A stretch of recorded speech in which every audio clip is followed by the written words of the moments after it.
और राजस्थान में बीजेपी की तैयारी इस बार जोरदार है। 15 सीटों पर प्रत्याशी भी घोषित हो गए हैं, लेकिन 10 नामों का अभी भी इंतजार है और इसके लिए बीजेपी की बड़ी तैयारी हो रही है। देखिए ये रिपोर्ट।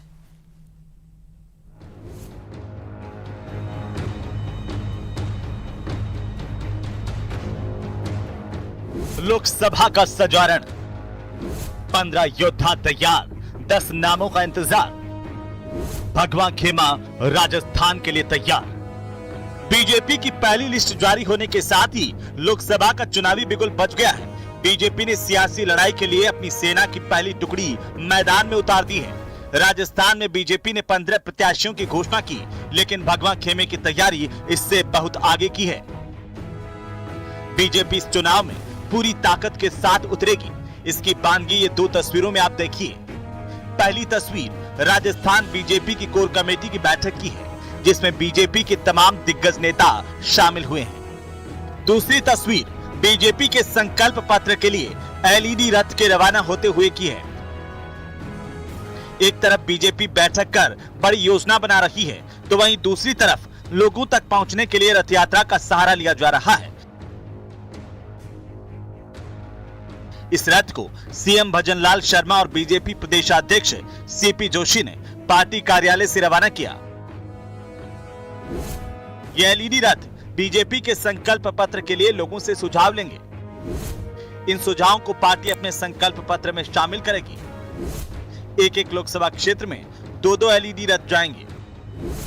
एलईडी रथों पर रखी सुझाव पेटी में लोग अपने सुझाव 15 मार्च तक डाल सकते हैं। इन सुझावों के आधार पर संकल्प पत्र तैयार किया जाएगा। तो वहीं बीजेपी की कोर कमेटी की बैठक में नई चुनावी रणनीति, बाकी की बची 10 सीटों पर प्रत्याशियों पर मंथन समेत अन्य विषयों पर चर्चा हुई। संकल्प पत्र बनेगा देश भर का, जिसमें प्रधानमंत्री जी को सीधे सलाह दे सकते हैं और हम नीचे धरातल तक जाकर उनका संकलन करेंगे। ऐसे हर लोकसभा में 2 रथ जो वीडियो वैन वो जाएंगी, उसका यह शुरुआत हुई है। पार्टी के प्रमुख नेता बैठे हैं। लोकसभा की जो रणनीति है, प्रचार प्रसार है, नेताओं के प्रवास हैं, किस तरीके से मिशन 25 को पूरा करने के लिए सब लोग एकजुट होकर जुटे। वहीं जिन 10 सीटों पर उम्मीदवारों का ऐलान नहीं हुआ है, उनको लेकर भी मामला फंसा हुआ है। कुछ सीटों पर तो कई दावेदार हैं। ऐसे में एक नाम तय करना बीजेपी के लिए चुनौती बनती जा रही है। इन सीटों में जयपुर ग्रामीण, धौलपुर, सवाई माधोपुर, झुंझुनू और श्री गंगानगर की सीटें शामिल हैं, जिन पर 6 मार्च को मोहर लग सकती है। 6 मार्च को बीजेपी केंद्रीय चुनाव समिति की एक और बैठक होने वाली है, जिसके बाद पार्टी उम्मीदवारों की दूसरी लिस्ट जारी कर सकती है। हालांकि बीजेपी की ये लिस्ट इसलिए भी खास बन गई है क्योंकि बीजेपी ने चुनावी तारीख का ऐलान होने से पहले ही अपनी पहली लिस्ट जारी कर दी। वहीं 2019 के लोकसभा चुनाव में चुनाव की तारीख जारी होने के 10 दिन बाद अपनी पहली लिस्ट जारी की थी। लेकिन जिन 15 प्रत्याशियों का नाम जारी हुआ है, उनमें कुछ नए चेहरे भी हैं। सिरोही से देवजी पटेल की जगह लुम्बाराम चौधरी पर बीजेपी ने दांव खेला है। अब देवजी पटेल ने सिरोही सीट बीजेपी की झोली में फिर से डालने की बात कही है। जी जालोर सिरोही लोकसभा क्षेत्र से आदरणीय लुम्बाराम जी ने सांसद प्रत्याशी घोषित किया। मैं लुम्बाराम जी ने खूब शुभकामना दूं और शीर्ष नेतृत्व ने भी बहुत तहे दिल से धन्यवाद दूं। वहीं कांग्रेस से बीजेपी में आई ज्योति मिर्धा ने भी पार्टी में भरोसा जताया। मिर्धा को नागौर से बीजेपी ने टिकट दिया। सुनिए ज्योति मिर्धा ने क्या कहा। देखिए अच्छे से तैयारी करिए, अभी समय भी काफी है क्योंकि बीजेपी ने अपनी लिस्ट पहले निकाल दी है, तो उस चीज की भी एज हम लोगों को मिलेगी। और मुझे लगता है कि जो मूड है वो कंट्री का पूरी का ही सेट हुआ है मोदी जी के पक्ष में, तो मुझे नहीं लगता कि नागौर कुछ उससे बचा हुआ है। और आने वाले समय में जब चुनाव होंगे तो नागौर बहुत अच्छी बढ़ोतरी के साथ में भारतीय जनता पार्टी की झोली में आएगा, ये मुझे पूरा विश्वास है। जिनको टिकट नहीं मिला वे भी बीजेपी के साथ मजबूती से खड़े हैं, लेकिन बीजेपी की चुनावी तैयारी अन्य पार्टियों के मुकाबले बहुत आगे है। भगवा खेमे ने इस बार 370 सीटें जीतने का लक्ष्य लिया है और ये लक्ष्य बिना राजस्थान को जीते हुए फतेह नहीं किया जा सकता। ऐसे में बीजेपी का टारगेट एक बार फिर राजस्थान की सभी 25 सीटें जीतने का है और इसके लिए बड़े स्तर पर रणनीति तैयार की जा रही है। Bureau report, news 18 Rajasthan.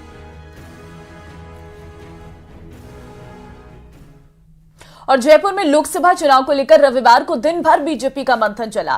पहली लिस्ट जारी होने के बाद ये बीजेपी की पहली बड़ी बैठक हुई। और बताते चले कि इस बैठक में मुख्यमंत्री भजनलाल शर्मा से लेकर बीजेपी प्रदेश अध्यक्ष सीपी जोशी और सतीश पूनिया भी शामिल हुए। बैठक में आगामी रणनीति पर चर्चा की गई और साथ ही कार्यकर्ताओं को निर्देश भी दिए गए। बैठक पहली लिस्ट जारी होने के बाद हुई है, क्योंकि भारतीय जनता पार्टी ने अपनी पहली लिस्ट जारी कर दी है, जिसमें राजस्थान के तमाम बड़े नेताओं का नाम शामिल किया गया है।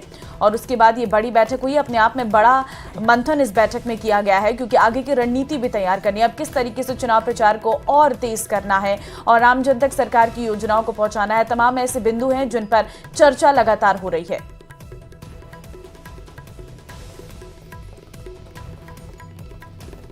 और बांसवाड़ा डूंगरपुर लोकसभा क्षेत्र से लोकसभा का टिकट मिलने के बाद जीत का आशीर्वाद लेने के लिए महेंद्रजीत सिंह मालवीय रविवार को त्रिपुरा सुंदरी के दरबार पहुंचे और इस दौरान उन्होंने कहा कि पीएम नरेंद्र मोदी के कुशल नेतृत्व और बीजेपी की राष्ट्रवादी विचारधारा को देखते हुए पार्टी ज्वाइन की है, न कि भ्रष्टाचार को लेकर ईडी के डर के कारण। उन्होंने कहा है कि पीएम मोदी के कार्यकाल में कई अरब रुपये के विकास कार्य उनके जिले में हुए और चुनाव में बीजेपी को भारी बहुमत से जीत हासिल होगी।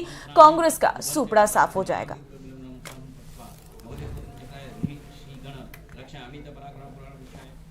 चुका है गांगड़ तलाई और Sajangarh upper high level canal, Pipal Khurd के अपर हाई लेवल केनाल और अनाज नदी के ऊपर 1000 करोड़ के एनीकट का काम चल रहा है।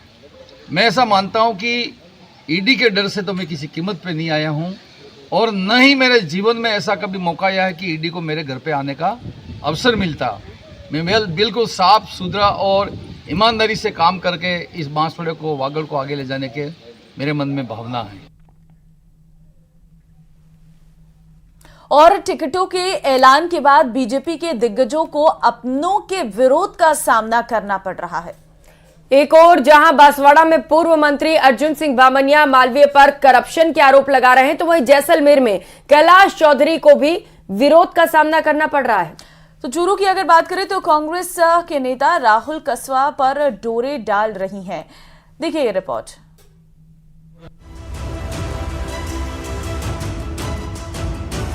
तस्वीरें 3 लेकिन कहानी एक। सियासत में कोई किसी का सगा नहीं।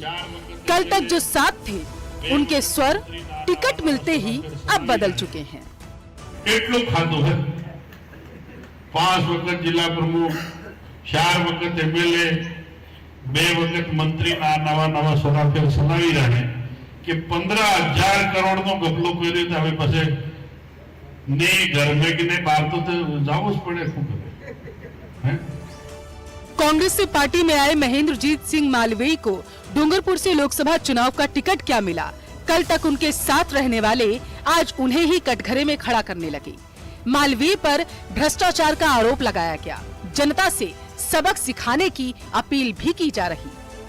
आदमी ने 40 साल कांग्रेस का खाया है, गरीबों को गला दबा के खाया है, लोकसभा लड़े कि विधानसभा लड़े, બે દાડા રોટો ને મળે ચાલી જાય પર એને વાહી ગયા રિકાર્ડો રાજ્યો તો આપણે નહીં।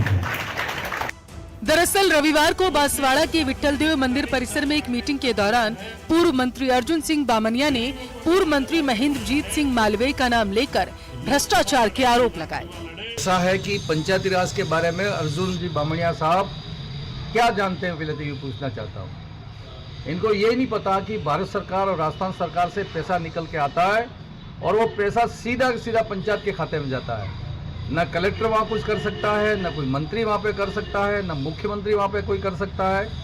जैसलमेर में भी ऐसी ही तस्वीर देखने को मिली। दरअसल यहाँ पर बीजेपी के जश्न में तब खलल पड़ गया जब एक व्यक्ति खुद को ही कार्यकर्ता बताते हुए बाड़मेर में बीजेपी प्रत्याशी कैलाश चौधरी का विरोध करने लगा।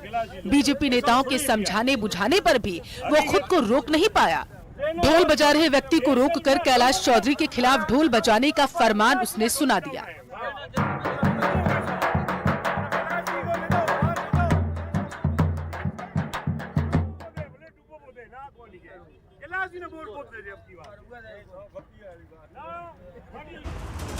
बीजेपी में असंतोष को कांग्रेस अवसर मान रही। तभी चूरू से टिकट गंवाने के बाद कांग्रेस से राहुल कस्वा को टिकट ऑफर करने की खबर है। बीकानेर कांग्रेस के जिला अध्यक्ष ने सोशल मीडिया पर पोस्ट कर लिखा है कि अगर राहुल कसबा कांग्रेस से चुनाव लड़े तो जीत 100% पक्की। जिसके बाद कसबा के कांग्रेस में शामिल होने को लेकर कयास और तेज हो गए। ये हाल तब है जब बीजेपी ने 15 सीटों पर टिकटों का ऐलान किया। 10 और सीटों पर ऐलान अभी बाकी है, इसलिए रूठने मनाने और समझाने बुझाने की और तस्वीरें देखने को मिलेंगी। Bureau report, news 18 Rajasthan.